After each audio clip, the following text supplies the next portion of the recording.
Buenas tardes, somos el grupo 5 y vamos a exponer el laboratorio 6, la parte 2. La pregunta 2A nos dice: derivar expresiones para las respuestas de frecuencia de las plantillas de bordes de la diferencia central horizontal y vertical, Prewitt y Sobel, y de las dos plantillas de bordes diagonales de Roberts. Para cada plantilla presentar un gráfico de la magnitud de la respuesta en frecuencia. ¿Qué componentes de frecuencia son potenciados y qué componentes de frecuencia son atenuados por cada plantilla de bordes? Bien, entonces vamos con la primera parte. Hallar la respuesta en frecuencia para la diferencia central horizontal. Para ello vamos a crear la plantilla de borde, que viene a ser este vector, que tiene componentes menos 1, 0 y 1, y después vamos a hallar la respuesta en frecuencia en dos dimensiones utilizando el comando frexz2 y con argumento que va a ser este vector menos 1, 0 y 1.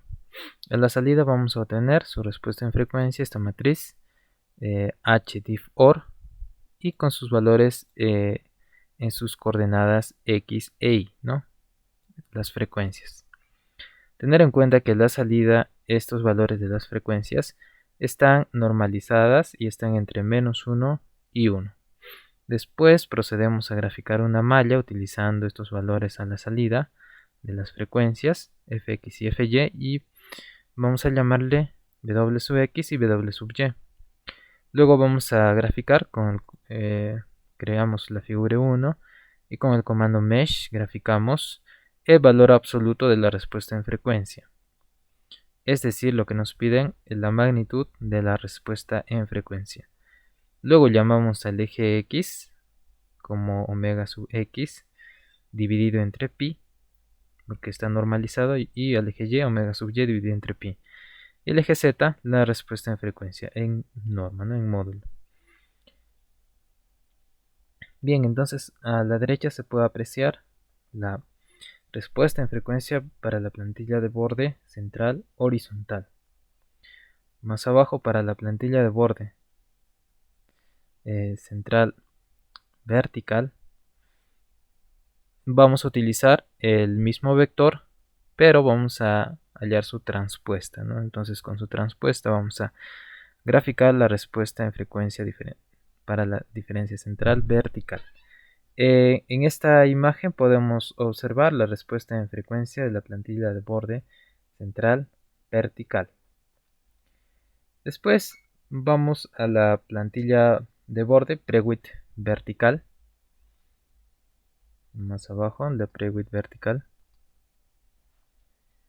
Para ello utilizamos el comando fspecial prewitt y nos va a botar esta matriz 1, 1, 0, 0, menos 1, menos 1, menos 1.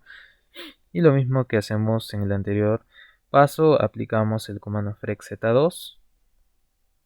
A la salida vamos a obtener la respuesta, ¿no? En frecuencia, y sus frecuencias en el eje x y en el eje y también están normalizadas. Creamos la malla y graficamos con el comando mesh en valor absoluto la respuesta en frecuencia. Y obtenemos esta gráfica,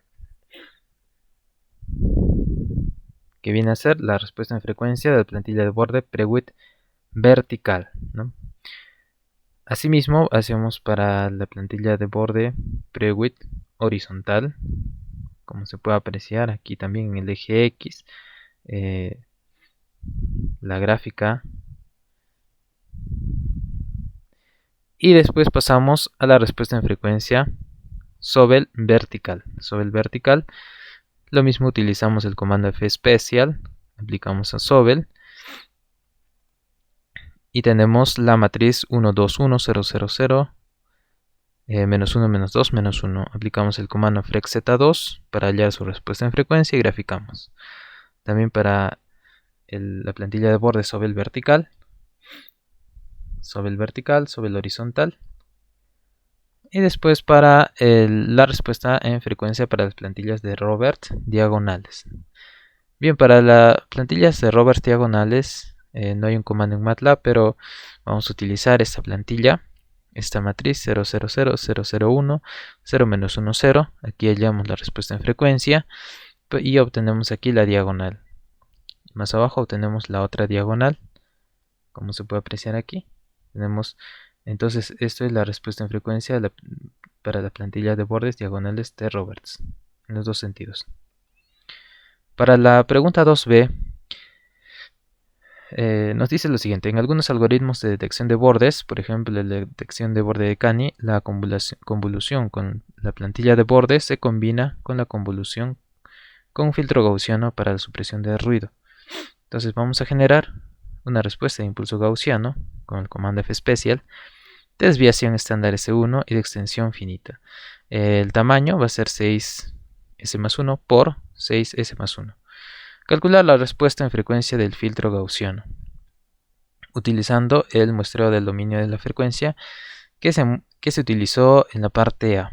Para cada plantilla de bordes, presenta un gráfico de la magnitud del producto T con G, donde T es la respuesta en frecuencia de la plantilla de borde y G es la respuesta en frecuencia del filtro gaussiano. Entonces, para ello vamos a definir los parámetros S igual a 1, donde S viene a ser la desviación estándar, luego el tamaño H, que hemos dicho que va a ser 6 por S más 1, por 6 por S más 1. Aquí definimos el tamaño y vamos a crear la plantilla con con F special. F special Gaussian, definimos el tamaño y la desviación.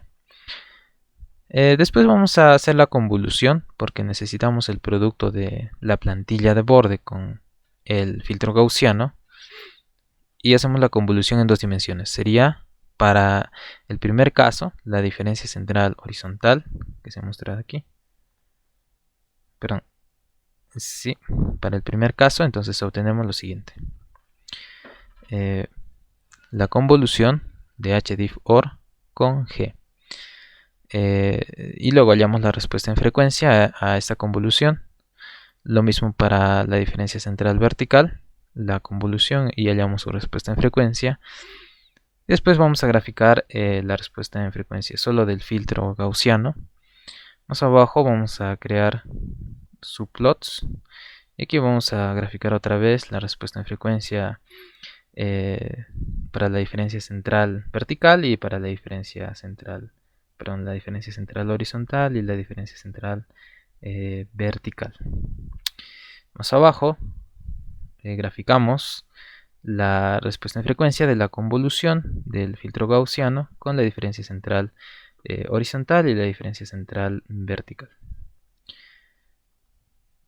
Bien, lo mismo aplicamos para la respuesta en frecuencia para las plantillas vertical y horizontal Prewitt.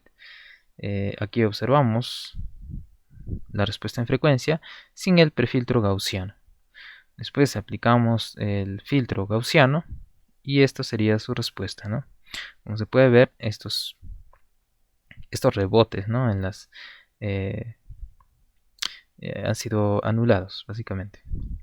Más abajo, con el filtro de Sobel, con la plantilla de borde de Sobel, y luego aplicando el filtro gaussiano a la plantilla de borde Sobel. Por último, a la plantilla de borde de Roberts, que son plantillas de bordes diagonales, también aplicamos la convolución del filtro gaussiano con las plantillas de Roberts diagonales respectivamente. Y aquí podemos apreciar el resultado. Bien, y aquí estaría el código para cada una de las convoluciones. Por ejemplo, para la convolución con la plantilla de borde de Robert, ya habíamos definido HROB G fila, ¿no? Nuestra matriz 000, 001, 0-1, convoluimos con G, que también ya hemos definido con sus parámetros, y después graficamos, hallamos su respuesta en frecuencia de la convolución y luego procedemos a graficar, ¿no? Lo mismo para ROB fila, ROB columna, que vienen a ser las plantillas de borde de Roberts diagonales, ¿no? En cada sentido. Gracias, eso sería todo para la parte 2.